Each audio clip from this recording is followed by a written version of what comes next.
अस्सलाम वालेकुम friends. Drama serial hook की एपिसोड 5 में इससे पहले कि ज़ायान के वालिद और हया के बहनोई मीडिया में जाएं, पुलिस जो कि ऑलरेडी जाफ़र इलाही से मिली हुई थी, इन्होंने हया की बहन के घर पे फेक छापा मार के हीरोइन बरामद करके हया के बहनोई अजीज़ को नशा फरोशी के इल्ज़ाम में गिरफ्तार कर लिया।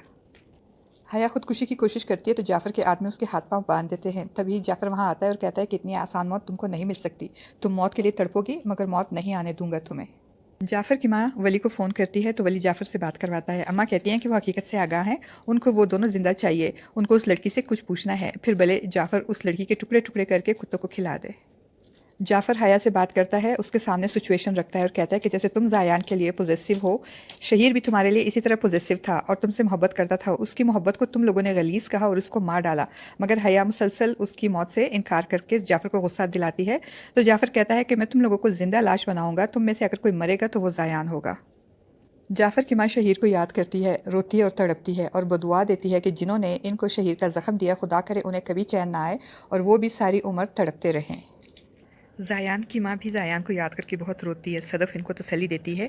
हया की बहन ज़ायान के घर आके बताती है कि पुलिस इसके शोहर को नशा फरोशी के इल्ज़ाम में पकड़ के ले गई है। ज़ायान की माँ ये सुनकर और भी परेशान हो जाती है। वो सारा इल्ज़ाम हया पे डालती है कि हया की वजह से उसका बच्चा भी मुश्किल में पड़ गया। वो अपने शोहर को फ़ोन करके अज़ीज़ का बताती है। वो भी फ़िक्रमंद हो जाते हैं। बीच सड़क में कुछ लोग उनसे हाथापाई करते हैं और खालिद से मोबाइल छीन कर ले जाते हैं और ज़ायान के बाप को ज़ख्मी कर देते हैं। खालिद ज़ायान के वालिदैन को मशवरा देता है कि अब हमको खामोश रहना चाहिए। तब सलीब साहब यानी ज़ायान के वालिद कहते हैं कि वो खामोश नहीं रहेगा, चाहे इसकी जान ही क्यों ना चली जाए। मगर खालिद ये कहकर माजरत कर लेता है कि वो नहीं चाहता कि इसके घर वालों को कोई नुकसान पहुँचे। जाफ़र की माँ हया से नफ़रत का इजहार करती है और कहती है कि इसको ऐसी सज़ा दो कि वो ना जिंदों में रहे और ना मुर्दों में। वो इसको हर पल अपनी आंखों के सामने सिसकता हुआ देखने की ख्वाहिश करती हैं। इतने में जाफ़र का दोस्त मसूद आ जाता है और जाफ़र इससे बात करने चला जाता है। मसूद जाफ़र को उन दोनों को कानून के हवाले करने का मशवरा देता है और मीडिया की ताकत का भी बताता है। मसूद उसको अपनी मजबूरी बताता है और कहता है कि उस पर प्रेशर बढ़ रहा है, इसलिए अब इस केस को मज़ीद नहीं दबा सकता। तुम मेरी मजबूरी समझो और जितनी जल्दी फ़ैसला कर सकते हो करो।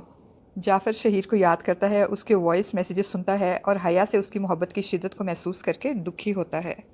पुलिस अजीज़ को डरा धमका के और जाफ़र के खिलाफ मुंह बंद रखने का बोल के छोड़ देती है। ज़ायान जिनकी कैद में होता है वो लोग हया के बारे में बात करते हैं तो ज़ायान को हया की फ़िक्र हो जाती है और वो कैद से फ़रार होने की कोशिश करता है और एक गार्ड की गोली का निशाना बन जाता है। गोली इसकी टांग में लगती है। जाफ़र इसका इलाज करवाता है और कहता है कि जाफ़र की कैद से निकलना नामुमकिन है। ज़ायान के मुंह से हया की इज़्ज़त लूटने की बात सुन के गुस्से में जाफ़र उसको थप्पड़ मारता है और गार्ड्स को ऑर्डर देता है कि इसको इतना मारो कि इसकी ज़ुबान बंद हो जाए।